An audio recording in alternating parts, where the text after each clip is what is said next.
Aê, agora sim estamos ao vivo. Desculpa o atraso, gente. Vamos começar pedindo desculpa pelo atraso. Problemas técnicos aqui de conexão, de arranjo e tudo. Mas voltamos agora com mais uma sessão de lives aqui do Grupo Independente, do pessoal de São Gonçalo.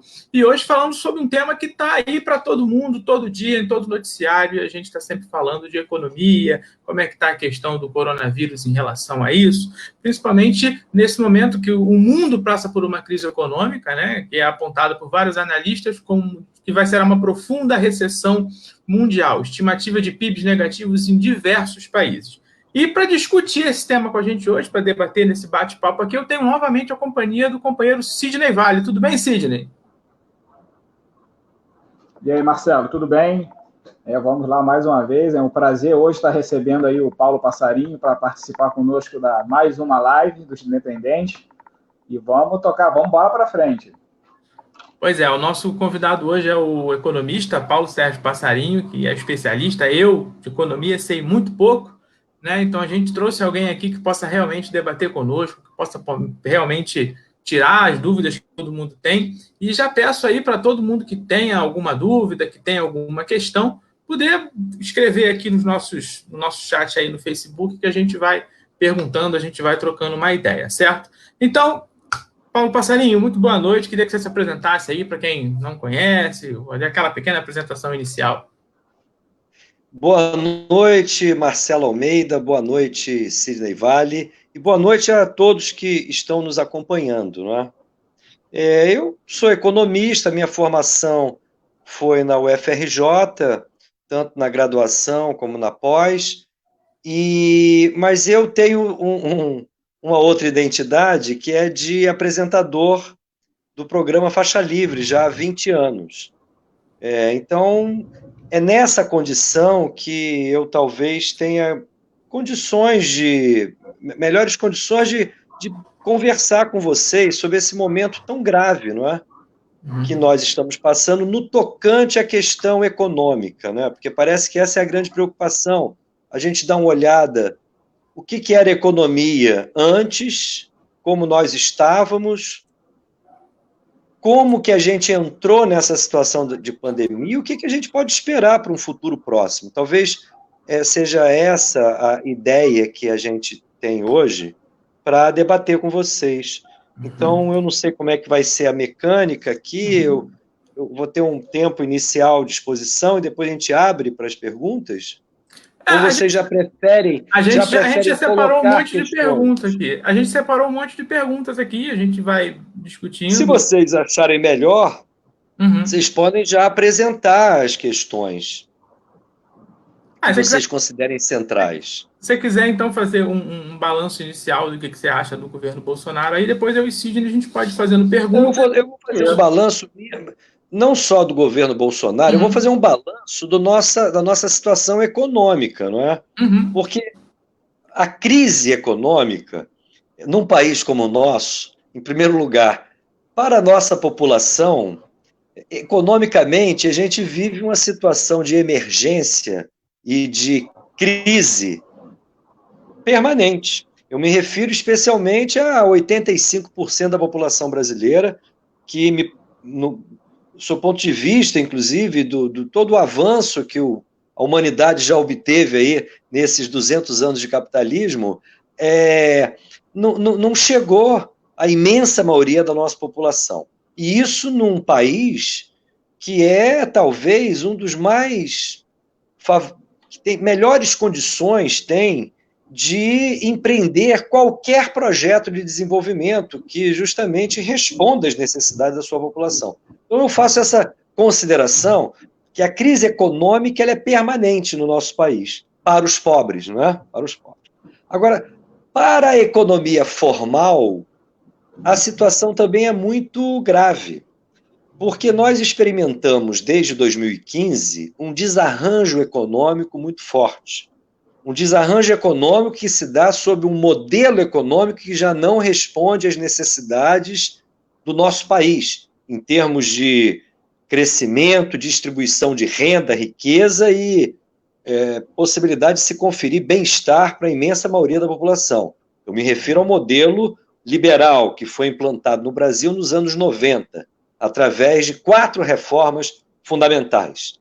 A reforma macroeconômica, para garantir uma nova situação do Brasil no seu relacionamento com o mundo exterior, que foi a liberalização financeira, a reforma patrimonial, com as privatizações, a reforma administrativa, com a mudança da concepção de Estado que a gente tem, no sentido da organização de suas funções, organização das perspectivas de carreira dos seus servidores, e a 4ª reforma foi a financeira bancária através do PROER, que consolidou um cartel bancário no país muito forte.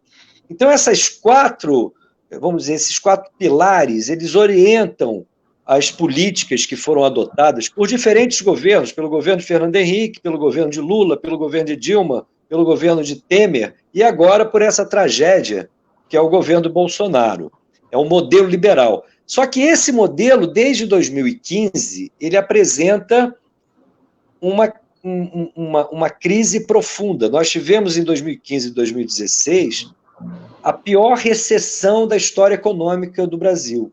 E pior, em 2017, 2018, 2019, nós nos mantivemos estagnados. A gente não teve a oportunidade de recuperar, mesmo com todas as deformações do chamado modelo brasileiro, nós não conseguimos recuperar a capacidade de crescer, de gerar emprego, e isso foi nessas circunstâncias em que a pandemia teve início. E aí a situação é muito mais grave, porque, sob o ponto de vista econômico, a pandemia gera um fenômeno que só é comparável às situações de guerra. Nós tivemos um choque simultâneo, tanto de oferta, da capacidade de produção, como, principalmente, uma crise de demanda. Boa parte dos brasileiros ficou sem renda, não é? Então, situações como essas são comparáveis a guerras, onde você tem a destruição de instalações físicas de produção. Desta feita, nós não temos esse fenômeno, mas temos, por outro lado, a crise sanitária, que ameaça a vida de milhões de pessoas. Então, o impacto da pandemia na economia começa, inclusive, por um dos aspectos mais graves do modelo liberal, que é a fragilização do Estado e da sua capacidade de intervenção. Sob a gerência de um governo com a natureza do governo Bolsonaro, as coisas se agravam de maneira espetacular. Então, a gente teve, em primeiro lugar, uma incapacidade preventiva de tomar algumas medidas para minimizar a chegada do coronavírus. Por exemplo, independentemente de todas as nossas dificuldades, nós poderíamos ter exercido um controle sobre os nossos aeroportos de maneira muito rígida, pelo menos desde o final do Carnaval. Para que vocês tenham uma ideia, pelo menos até meados de março, não havia nenhum controle, por exemplo, no aeroporto do Galeão. As pessoas que chegavam, inclusive chegavam da Itália, chegavam de Nova York, quando a situação nesses locais já estava completamente fora de controle, estrangeiros ou brasileiros que chegassem aqui no Rio de Janeiro pelo Galeão não tinham nenhum tipo de controle, nenhum tipo de aviso. As pessoas entravam livremente. Então, coisas elementares não foram tomadas, assumidas preventivamente. Uma outra questão que eu chamo a atenção, que é a incongruência entre os efeitos do modelo liberal ao longo dos anos e a incapacidade de respondermos agora, diz respeito à nossa debilidade na produção de equipamentos e também na contratação de pessoal, que está intimamente ligada a essa reforma administrativa que foi feita nos anos 90 e que virou moda, né? A ponto do Luiz Carlos Bresser Pereira, o autor do bestialógico lá da chamada reforma administrativa do Estado brasileiro, a partir de 95, esse Luiz Carlos, que foi o autor, Bresser Pereira, foi o autor do plano, ele hoje é um conselheiro aí do lulismo, né? Então é uma verdadeira vergonha. Além disso, nós temos aí logo na eclosão da crise, algumas medidas chegaram a ser tomadas e anunciadas até pelo governo de maneira muito equivocada. O Congresso procurou corrigir algumas questões, como, por exemplo, aquele valor para a população mais vulnerável, população mais pobre, né? A ideia era de uma ajuda de R$200, acabou passando para 600, mas a maneira como o governo, absolutamente incapaz, encaminhou a transferência desses recursos foi caótica. Inclusive, o economista Dércio Garcia Munhoz, economista da Universidade de Brasília, ele elaborou um estudo muito interessante, mostrando que a explosão de casos ali, no final de março, início de abril, coincidiu justamente com todos aqueles tumultos que nós observamos nas portas das caixas econômicas federais, nas agências. A maneira como essa transferência, portanto, foi operacionalizada foi a mais caótica possível. Se a gente olhar aquele outro programa que foi disponibilizado pelo governo e aprovado pelo Congresso, de crédito para as empresas manterem o contrato de trabalho dos seus trabalhadores, através, inclusive, de uma coparticipação do Estado e dos empregadores, ela praticamente não funcionou. E aquele outro crédito disponibilizado para empresas com capital entre valores que excluíam as microempresas, por exemplo, pegando só pequenas e médias, esse mecanismo também foi muito pouco acessado, mecanismo de capital de giro, justamente por conta de todos os obstáculos que a rede bancária acabou estabelecendo, ou em termos de garantias, ou em termos mesmo do custo desses recursos. Eu defendi, inclusive, à época, que esses recursos deveriam chegar às mãos de empresários, especialmente micro e pequenos empresários, a custo zero. Deveria ser um recurso bancado pelo Tesouro. Mas a natureza do governo Bolsonaro não é vocacionada para isso. O governo Bolsonaro, do seu ponto de vista econômico, ele é ultra radical e pretende, inclusive, aproveitar a pandemia para avançar nos seus projetos. Projeto de privatização, estamos vendo aí anúncio da privatização da SEDAI ou a privatização do Banco do Brasil, por exemplo. Estamos vendo aí todo esse afã do Paulo Guedes, por exemplo, recursos para estados e municípios, a adoção por parte de governadores e prefeitos de medidas em consonância com o ajuste fiscal brutal que eles já fazem no plano federal. Então, essas medidas vão num sentido absolutamente contrário ao que nós poderíamos imaginar, inclusive sob condução conservadora da economia, por parte dos gestores. O próprio liberalismo que comanda alguns países, desde, aliás, a experiência da crise de 2007 e 2008, tem abandonado solenemente os seus princípios de controle fiscal, por exemplo. E isso não significou nem um pouco a retomada de processos inflacionários. Muito pelo contrário, as economias centrais têm convivido hoje com taxas de inflação muito baixas, e apesar das injeções monetárias que têm sido feitas agora, inclusive por conta da crise da pandemia. Isso nos remete, inclusive, à crise, vamos dizer, do capitalismo global.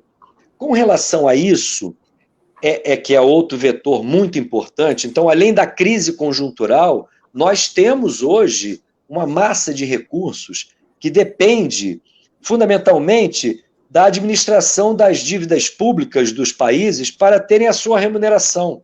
São recursos, portanto, que eles não migram para a produção e pressionam por mecanismos de valorização fictícia na órbita das dívidas públicas. É por isso, inclusive, que aqui no Brasil, o Paulo Guedes quer avançar violentamente com mudanças nas finanças, não só do plano federal, mas do plano estadual e das prefeituras, e afetando de sobremaneira a capacidade do Estado justamente intervir nas áreas sociais e intervir também com as chamadas medidas anticíclicas, de reativação da economia. Portanto, eu vejo o nosso futuro próximo com muito pessimismo.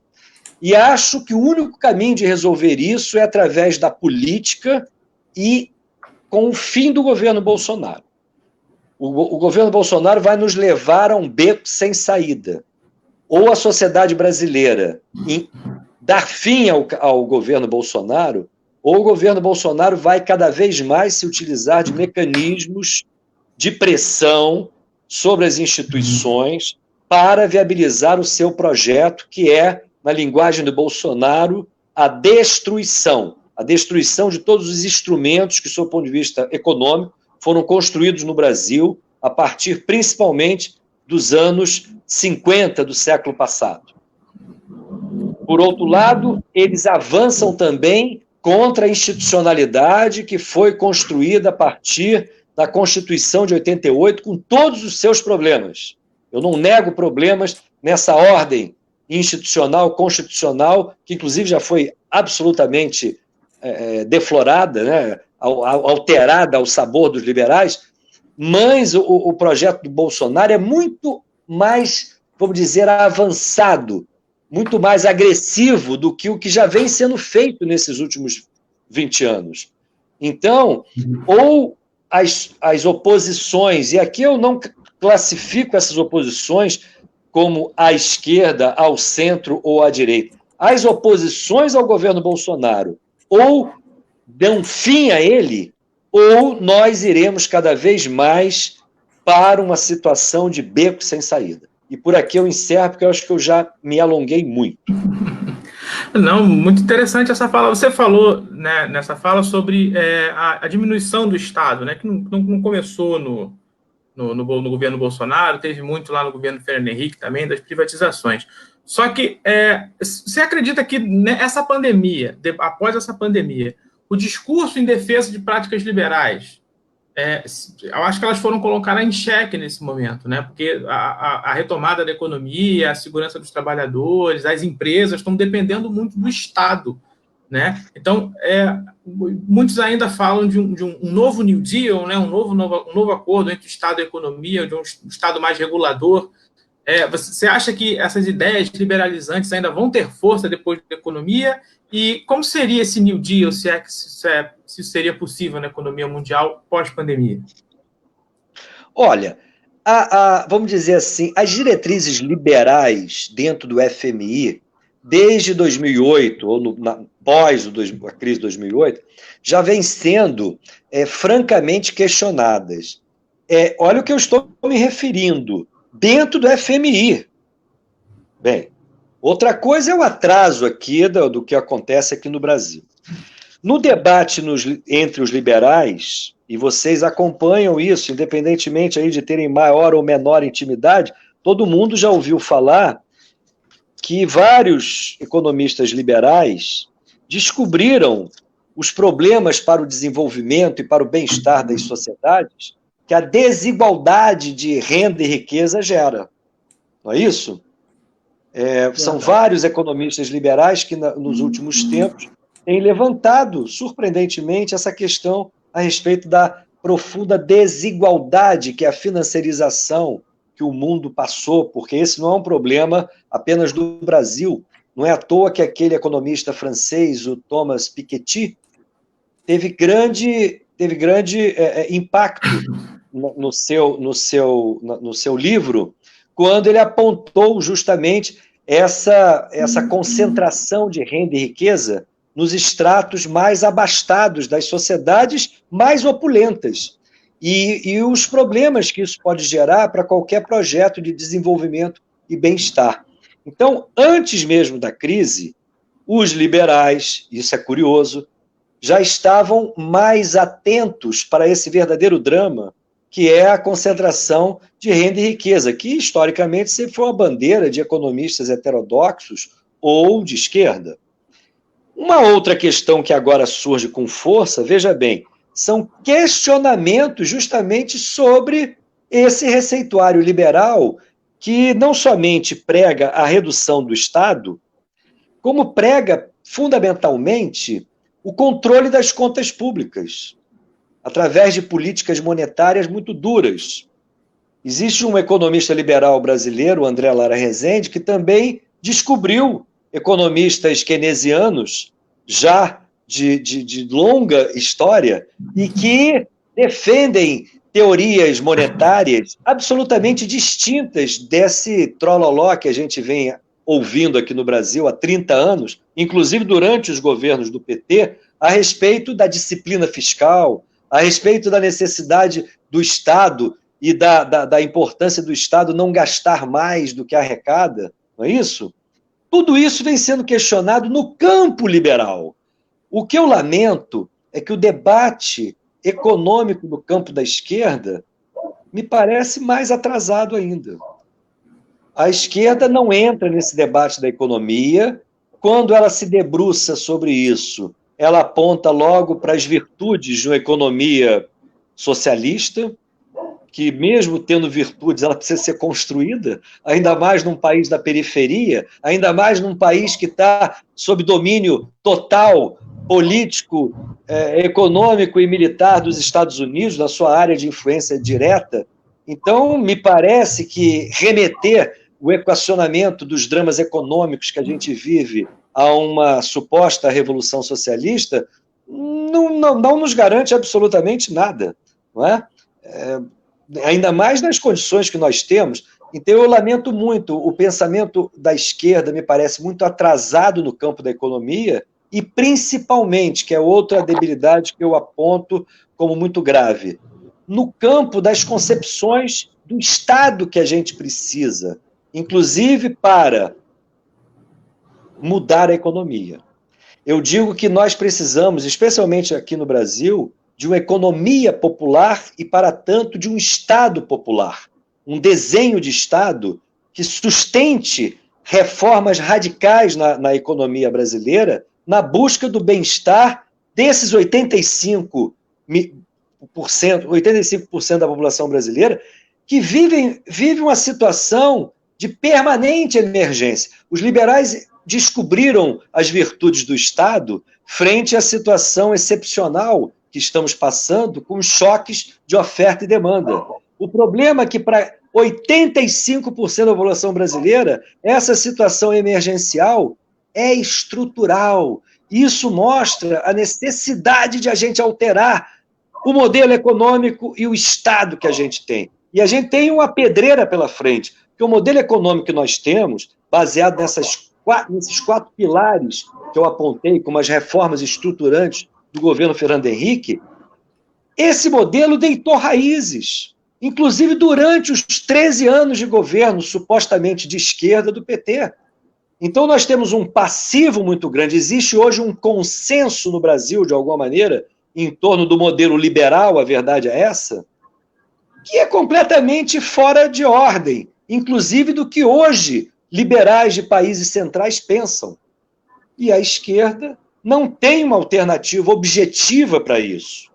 Assim como em termos de concepção de Estado, quando a gente observa o PT, que é o principal partido da esquerda, tendo como seu conselheiro o senhor Luiz Carlos Bresser Pereira, sinceramente, me dá vontade de cortar os pulsos. E aqui eu paro novamente. Agora abrir a bola para o Sidney aí, botar alguma questão, alguma dúvida? Paulo, eu estava ouvindo, se não me engano, eu acho que foi inclusive no Faixa Livre mesmo, alguma coisa sobre um empréstimo que o governo Bolsonaro estava pensando em fazer no Banco Mundial para custear essa questão do auxílio emergencial, essa ajuda que ele a princípio iria dar, né, que, como você disse, aí não chegou aos micro, pequenos empresários. Você tem alguma informação sobre isso? Realmente isso vai acontecer? Você acha que há necessidade de solicitar esse empréstimo? Isso é um completo absurdo. É verdade que o Banco Central está fazendo uma verdadeira farra aí com as nossas reservas, a pretexto de segurar a cotação do dólar. Mas as nossas reservas são absolutamente robustas.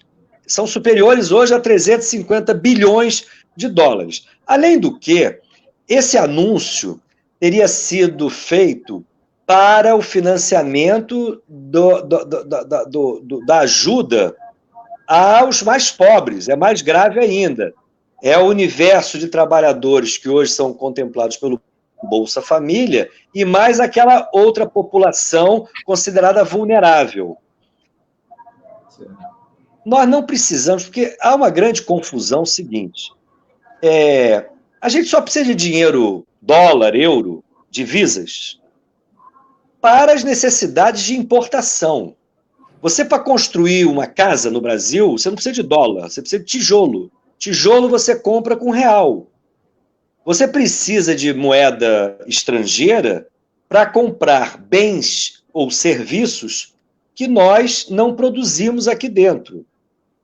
Pagamento de Bolsa Família é pagamento para as pessoas comprarem gêneros de primeira necessidade, alimento, material de limpeza, não é isso?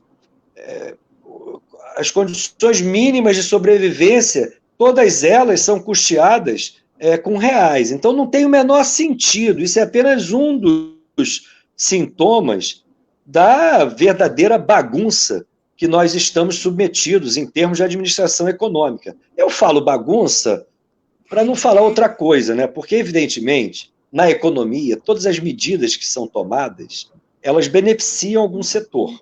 Por exemplo, apesar dessa recessão, a mais grave da nossa história, em 2015 e 2016, e apesar da estagnação nos anos de 2017, 2018, 2019, se você for pegar os balanços das empresas financeiras e não financeiras, veja bem, que operam no mercado externo, ou seja, bancos e multinacionais, os lucros são astronômicos. Então, veja bem, a crise econômica ou medidas econômicas têm sempre que serem vistas pela ótica de quem ganha e de quem perde.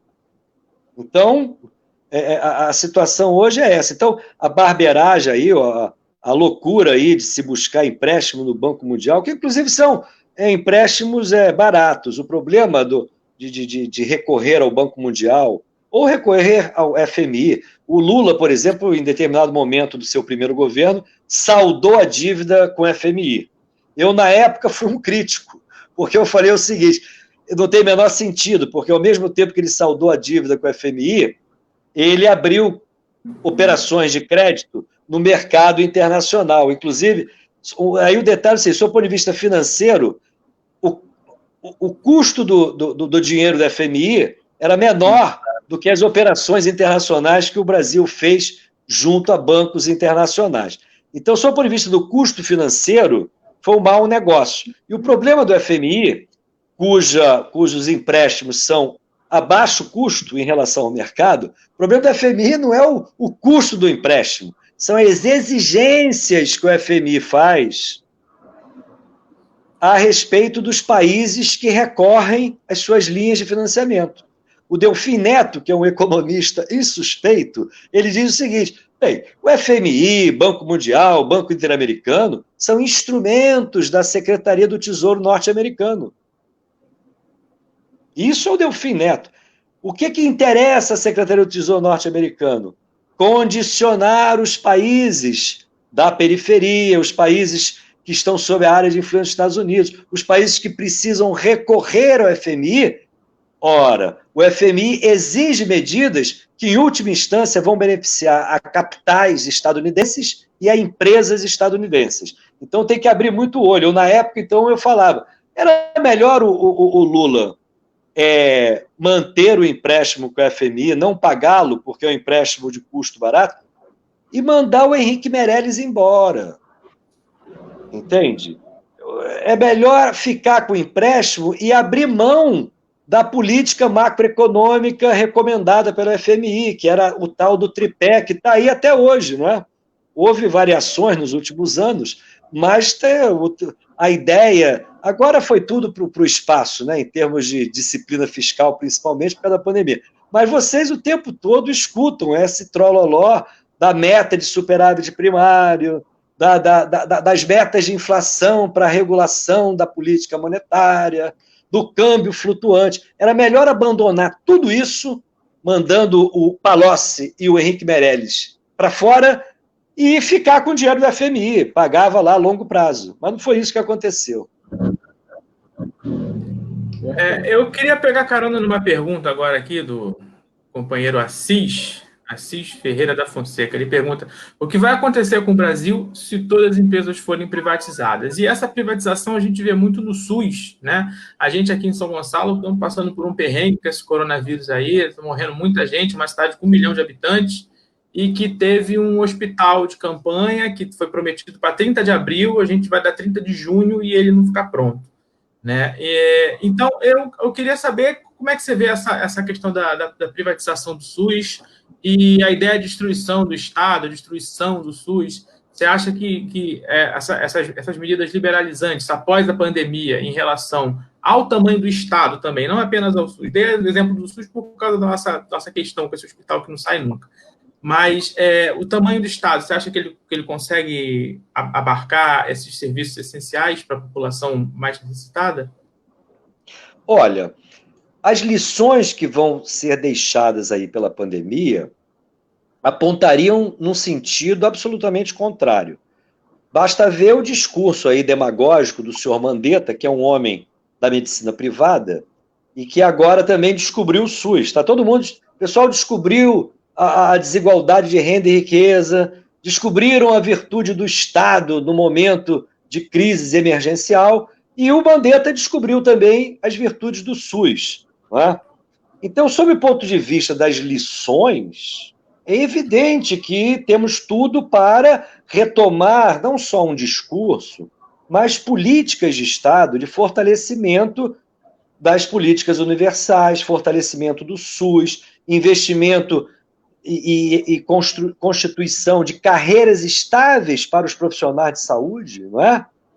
Porque a tal da reforma administrativa prevê carreiras estáveis para diplomatas, para auditores fiscais, mas para médicos, professores, dentistas, fisioterapeutas, educadores em geral, de qualquer área, não.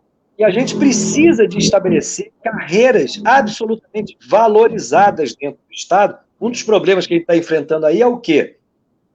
Falta de equipamento e falta de pessoal. Falta de pessoal por quê? Porque não é atrativo o setor público hoje. Não oferece uma perspectiva de carreira para essas áreas voltadas para as políticas sociais. Porque para as áreas lá, você pega a carreira do Estado de auditor fiscal, é uma maravilha.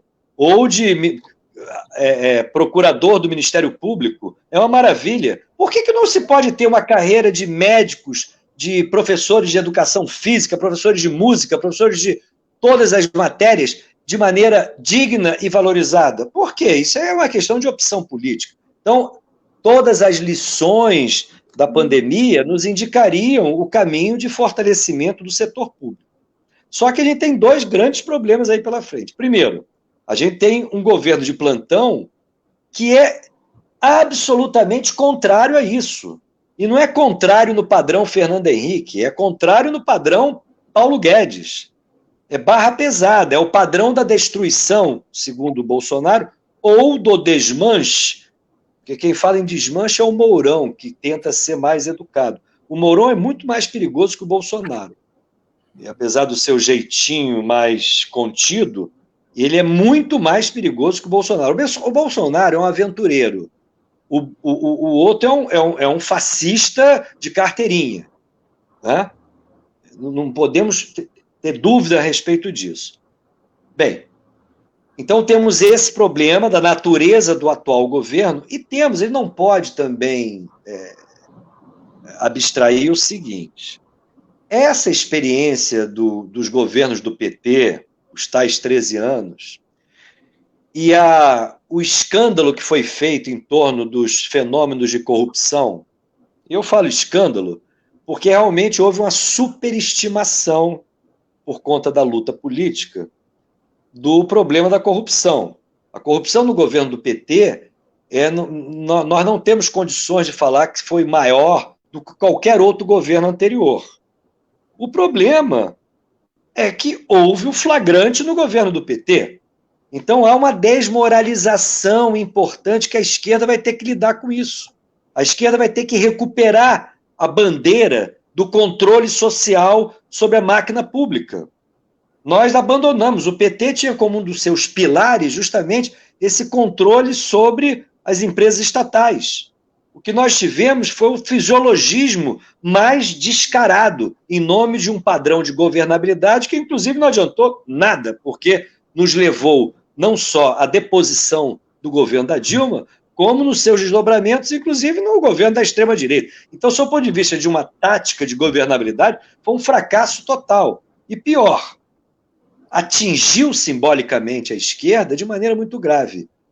Como é que, num quadro como esse, nós vamos defender que o Estado ele pode ser, sim, um Estado popular, um Estado que atenda ao povo mais pobre, um Estado que seja absolutamente profissionalizado e eficiente?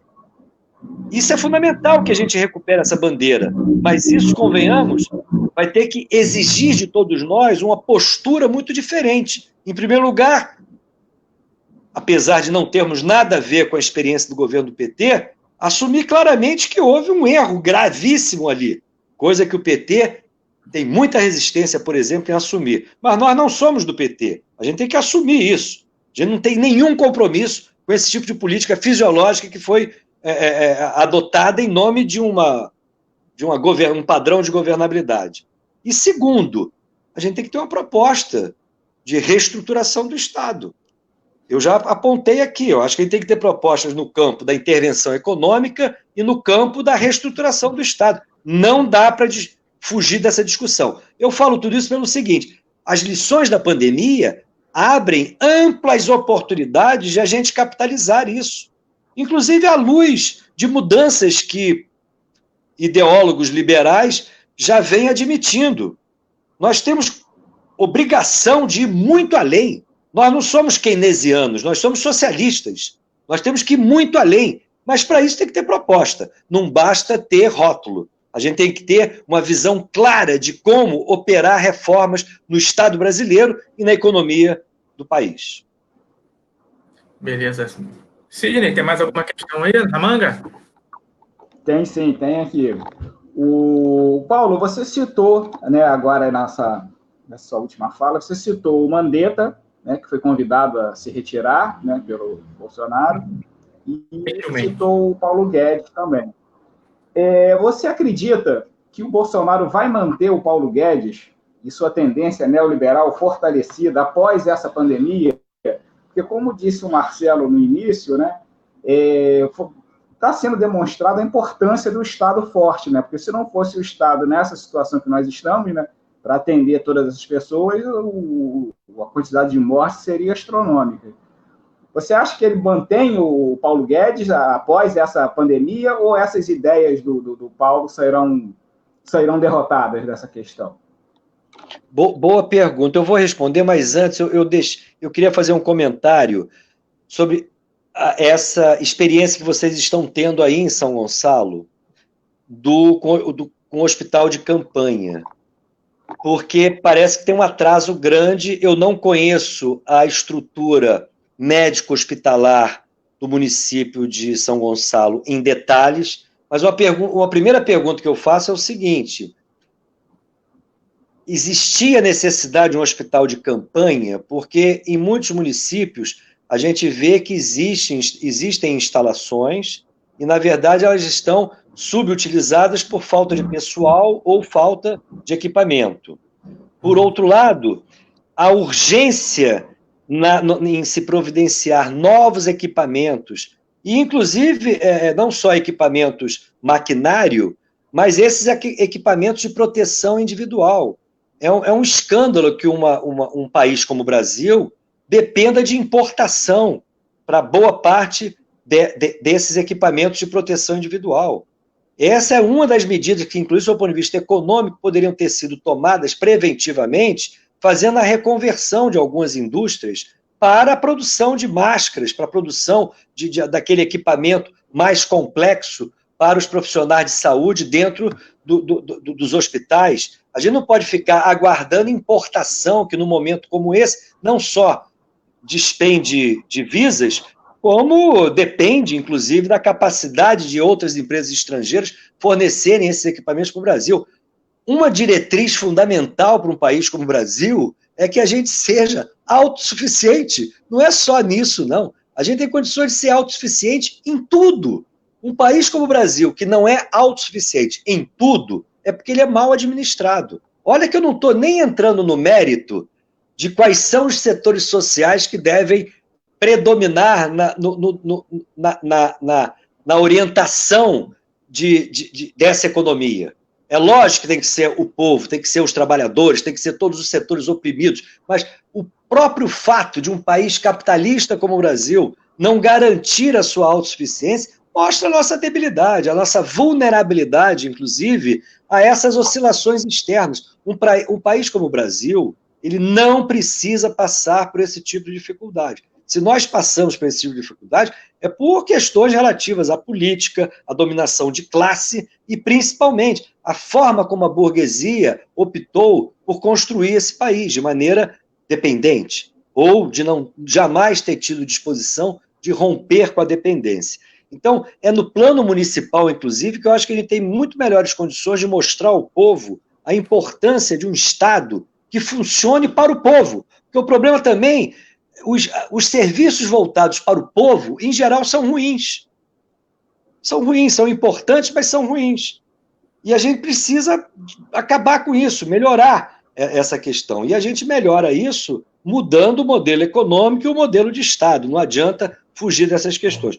Com relação ao Paulo Guedes, de fato, o programa ultra-radical do Paulo Guedes é completamente contraditório com as exigências que a economia e a sociedade, inclusive do seu ponto de vista do capital, colocam nesse pós-pandemia.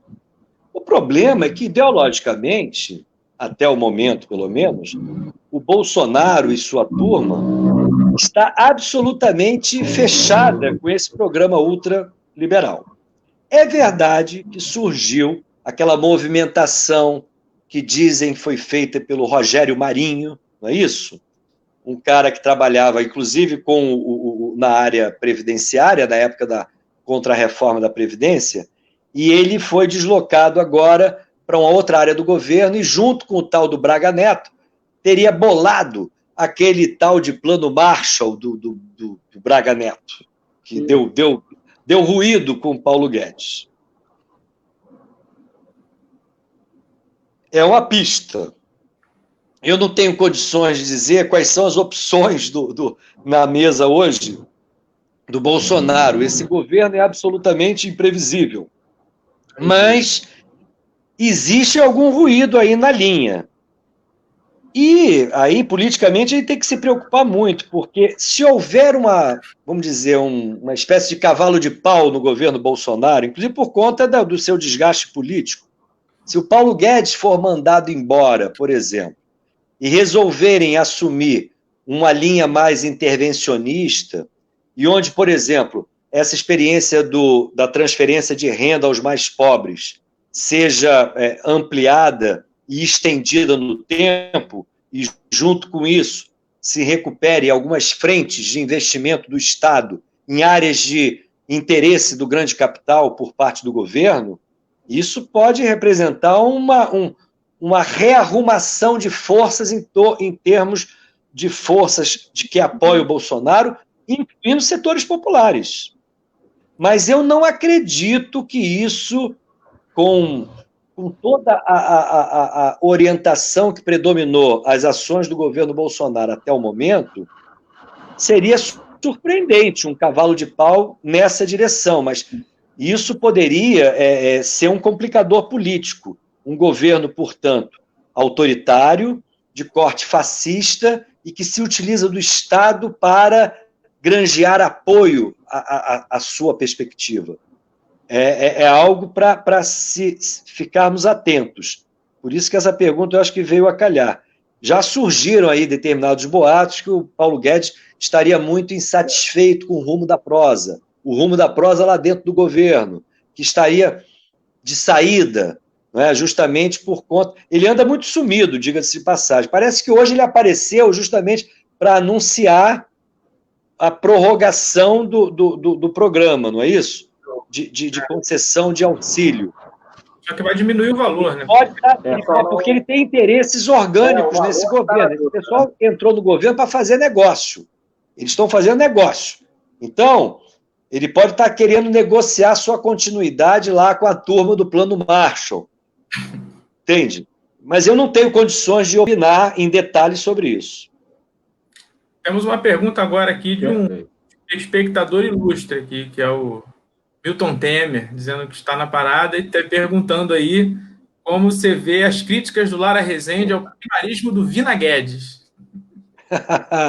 Vina Guedes, um grande abraço ao Milton Temer, esse valoroso combatente da nossa esquerda, do qual eu tenho orgulho de ser amigo.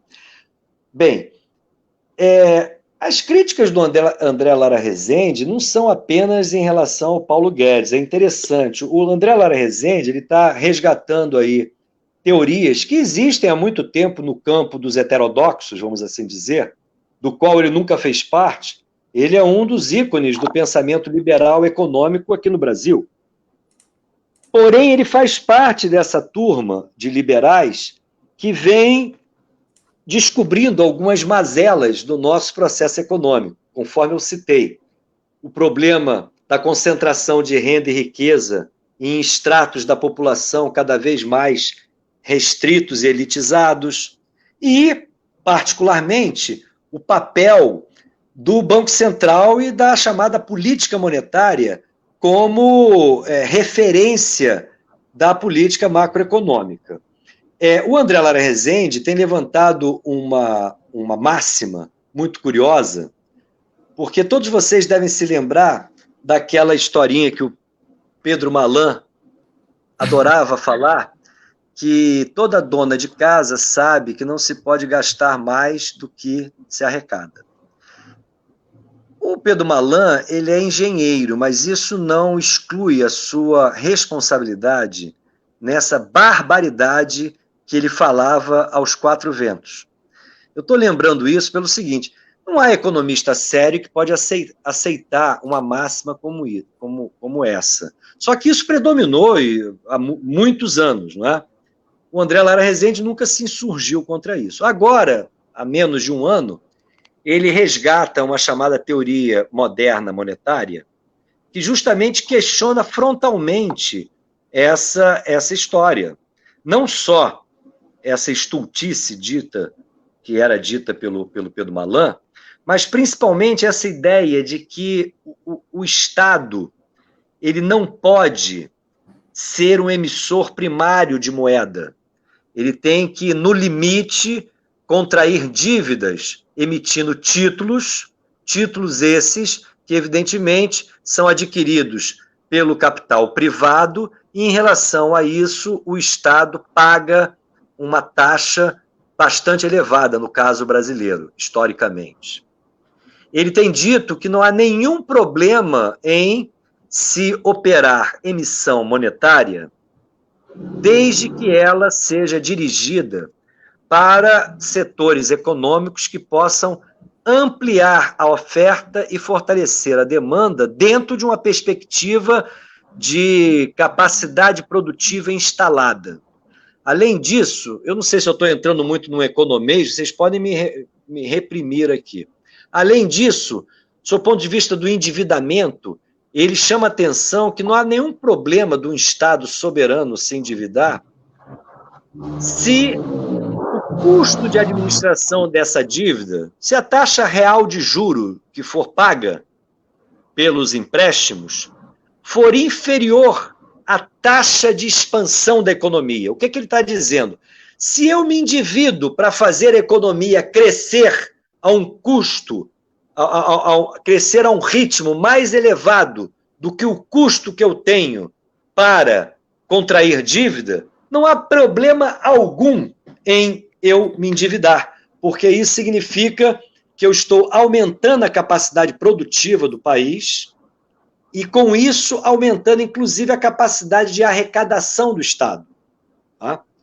Então, o André Lara Rezende ele não faz uma crítica somente ao Paulo Guedes. A crítica conjuntural ao Paulo Guedes é arrasadora, evidentemente, mas ele está fazendo crítica a todos os princípios e mecanismos que foram defendidos pelos liberais nos últimos 30 anos aqui no Brasil. Então, sob o ponto de vista teórico, é uma mudança substantiva.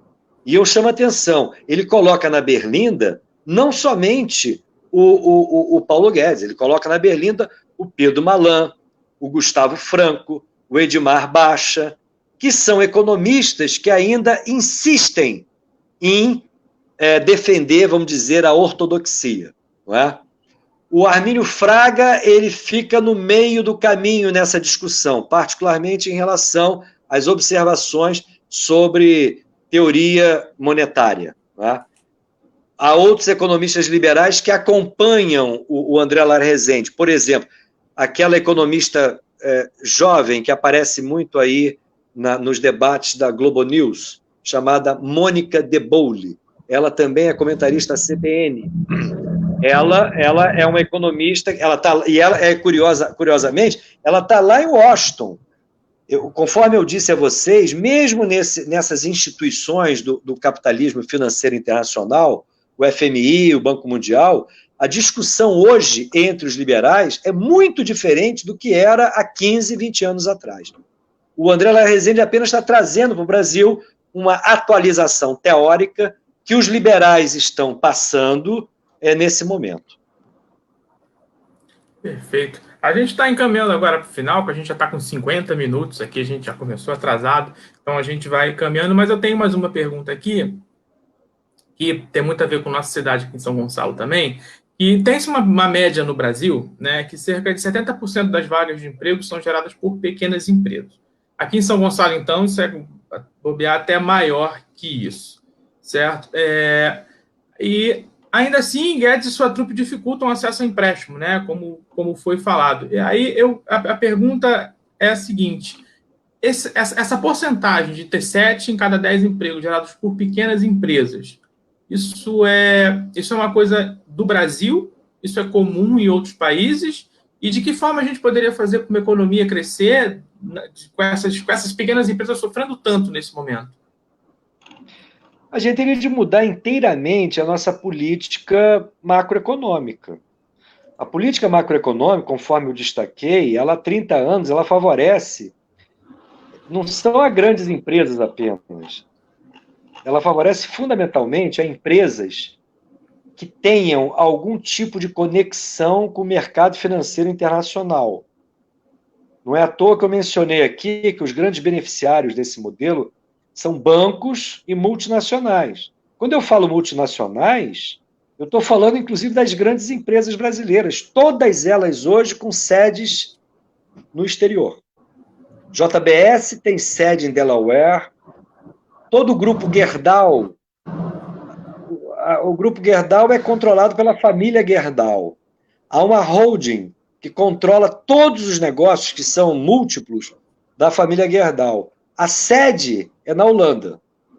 Então, veja bem, para que isso? Porque com essa liberalização financeira que foi operada no Brasil desde o final dos anos 80 e principalmente nos anos 90, o que é a liberalização financeira?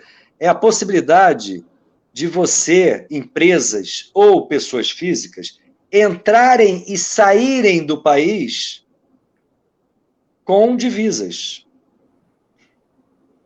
Isso foi, de alguma maneira, uma novidade na administração macroeconômica dos países da periferia, porque até os anos 80 vigoravam mecanismos muito fortes de controle estatal sobre essa movimentação, porque, ao contrário do que os leigos possam imaginar, a livre movimentação do dólar num país como o Brasil causa uma série de problemas para a nossa moeda doméstica, que, em última instância, quando a gente fala de política monetária, a gente está dizendo justamente política de regulação da moeda nacional. Crédito, taxa de juros, como que o sistema funciona. Se esse sistema está permeado pela possibilidade de entradas maciças de recursos estrangeiros, esses recursos estrangeiros têm que ser convertidos para a moeda nacional. Então, é um vetor, tanto quando o recurso entra, como principalmente quando o recurso vai sair, isso dá uma dificuldade para você administrar a moeda nacional muito grande. É um vetor sobre o qual nós não temos controle. E o que o Brasil mais precisa, do seu ponto de vista econômico, é controlar. Controlar para quê? Para que a gente possa canalizar a nossa capacidade de trabalho e de finança para aquilo que nos interessa, porque senão a gente fica na mão das multinacionais e dos bancos, não é?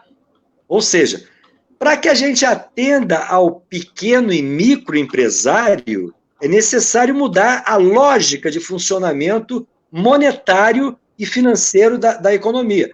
Os bancos, eles têm que ter linhas de crédito a custo muito reduzido para esses empreendedores. Não é isso? Mais do que isso, eles têm que oferecer prazos de retorno, de pagamento para os tomadores de crédito de uma maneira muito mais larga do que hoje nós temos no país. Então, sem uma mudança, quando eu defendo uma economia popular, é olhando justamente, não somente para esses pequenos e microempreendedores, em geral, hoje na informalidade, diga-se de passagem, como principalmente a capacidade do Estado se fortalecer. Porque eu acho que essas iniciativas são importantes, mas a principal frente de expansão do emprego formal no Brasil hoje deveria ser o Estado.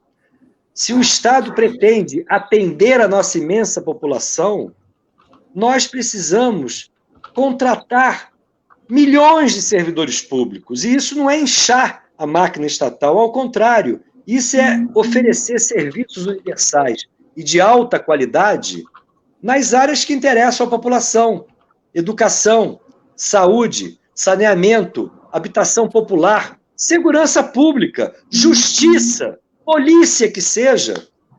Em todas as áreas, se a gente for observar, nas áreas que interessam a nossa população pobre, em todas as áreas a ação estatal é deficiente e é precária. Então não tem sentido em falar inchaço.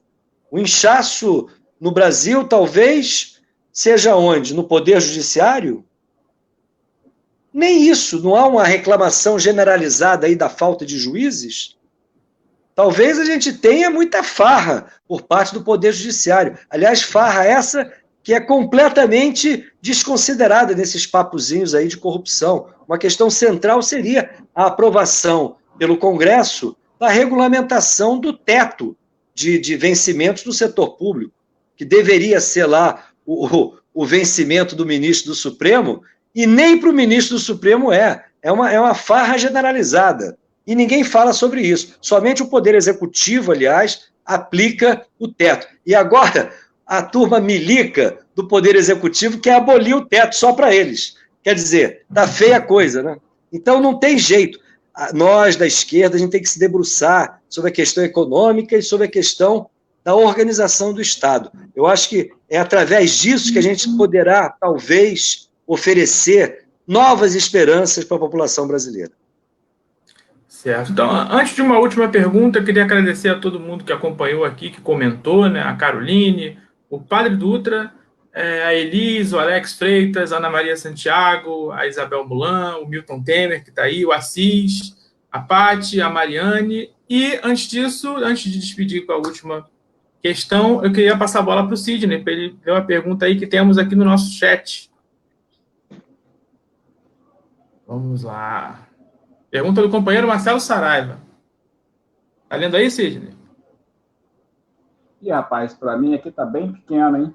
Tá, é aquela que fala: a cidade de São Gonçalo sofreu com muitas outras cidades no processo de desertificação e hoje depende muito do setor de serviços. Qual seria a orientação de esquerda do ponto de vista econômico para recuperar a capacidade de geração de emprego em uma cidade como a nossa, de mais de 1 milhão de habitantes?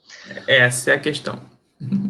Quem é que formulou a pergunta? É o Marcelo Saraiva, né? A pergunta: como é que um O governo Marcelo. Agradeço, pode Marcelo. resolver esse problema? Agradeço, Marcelo.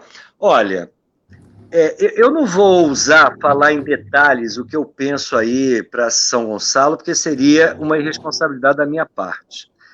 Eu não tenho conhecimento suficiente para me debruçar sobre a realidade de uma economia municipal. A minha experiência está muito voltada para o estudo do estudo de experiências de países que, de alguma maneira, conseguiram se firmar como países líderes no mundo. Os países que, de fato, se desenvolveram. E quando eu falo países líderes no mundo, não é gratuitamente, é porque o Brasil, e isso eu acho que eu já mencionei hoje aqui, é um dos poucos países no mundo que tem plenas condições de pensar um projeto próprio de desenvolvimento.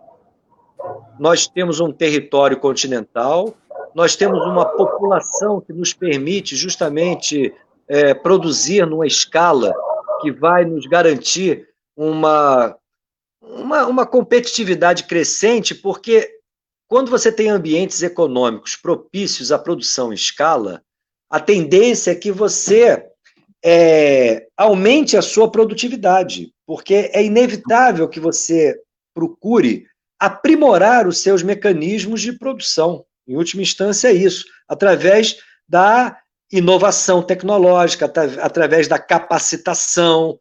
Ou seja, além disso, o Brasil tem peculiaridades que poucos países no mundo têm. Nós temos um estoque de terras agricultáveis que nenhum país tem. Nós temos riquezas naturais, nós temos uma estrutura industrial do século passado que está defasada, mas que ela pode ainda ser muito bem aproveitada. E nós temos o controle sobre duas variáveis que são essenciais para se pensar projetos de desenvolvimento, que é a nossa capacidade de produzir alimentos e a capacidade de produzir energia. Países que dominam essas duas variáveis podem pensar qualquer coisa. Bem, países que tiveram um mínimo de condições de se construir como potências já se construíram, e foram muito poucos. É o que eu chamo do G7, o G7 real. Quem é o G7 real? A Inglaterra, a primeira potência capitalista do mundo, não é? Lá atrás, na origem. Os Estados Unidos, a França, a Alemanha, o Japão. E, além disso, duas experiências exitosas de desenvolvimento no século XX, já, porque esses outros países, tirando a Inglaterra e a própria França, o grande boom de desenvolvimento da Alemanha, dos Estados Unidos e do Japão já foi no século XIX. Não é à toa que na literatura econômica esses países são conhecidos como países de desenvolvimento retardatário. Eles se transformaram em potências já na virada do século XIX para o século XX. E as experiências exitosas de desenvolvimento nesse sentido, de se transformar países, entre aspas, subdesenvolvidos em países desenvolvidos, as experiências exitosas foram de dois países de orientação socialista, a China e a Rússia, não é isso? Que é o G7. São os países que têm condições de apitar no mundo, do ponto de vista econômico e do ponto de vista militar. Não é? Há outros países que buscaram recursos militares, mas não se destacam economicamente. Os países que se destacam são esses. E se a gente pegar esses países, vejam bem, são 5 capitalistas e 2 que tiveram orientações socialistas. Se você pegar, o que esses países fizeram para se transformarem em potências? Do ponto de vista econômico, eles fizeram 4 coisas. É mais ou menos o que eu chamo um cardápio mínimo para você pensar um projeto de fortalecimento e de autonomia do país, na medida do possível. Quais são essas 4 questões? Industrialização acelerada.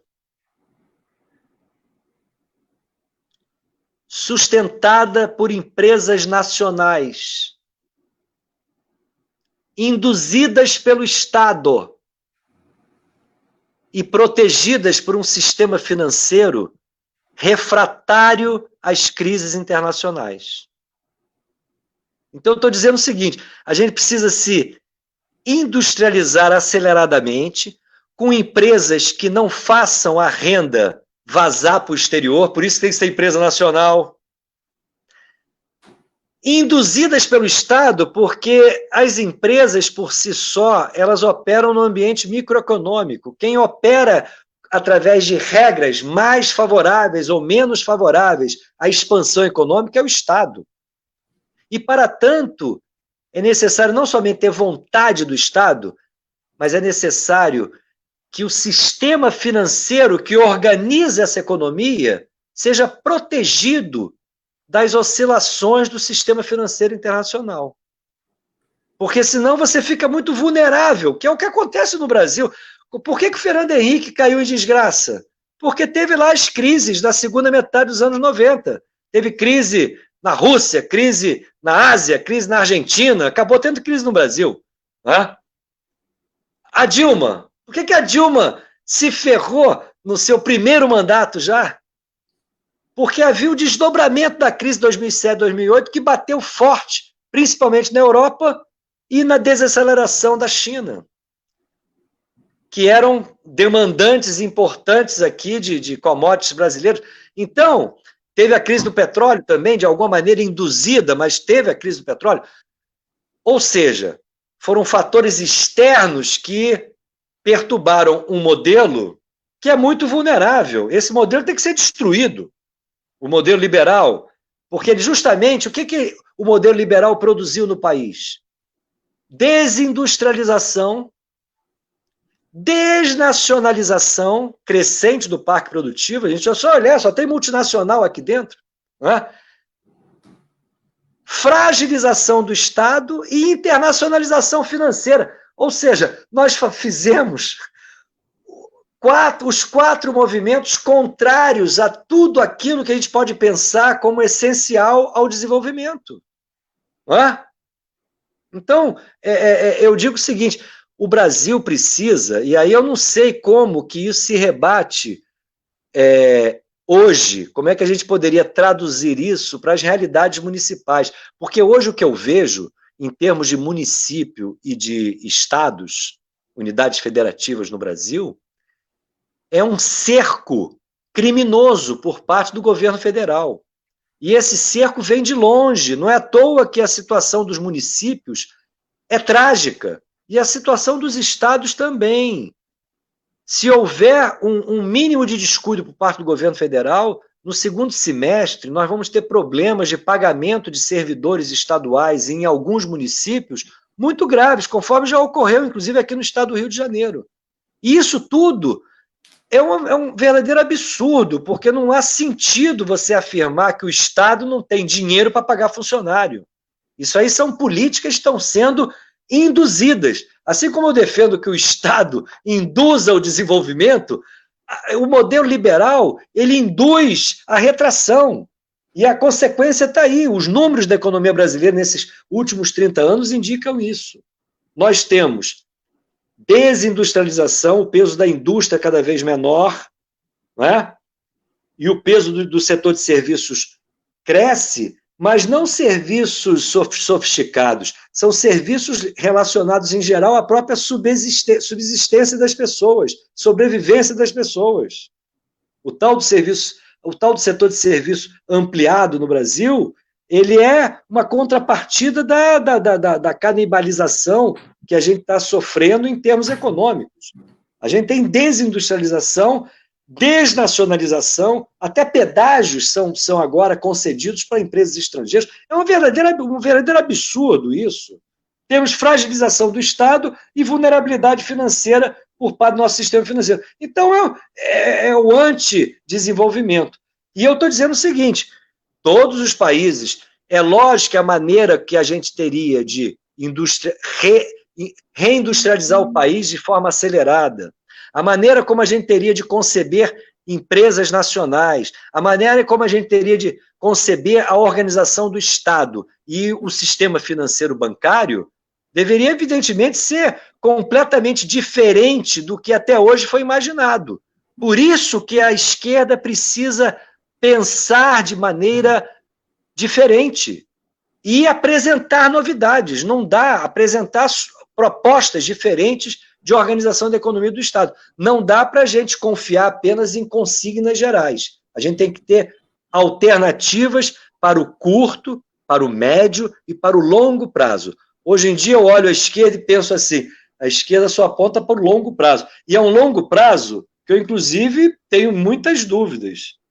E aqui eu estou fazendo a crítica a quem acha que os graves problemas que o capitalismo vai nos deixando será resolvido com a palavra de ordem que aponte para o socialismo. Eu acho que é correto apontar para o socialismo, mas é necessário construir o caminho.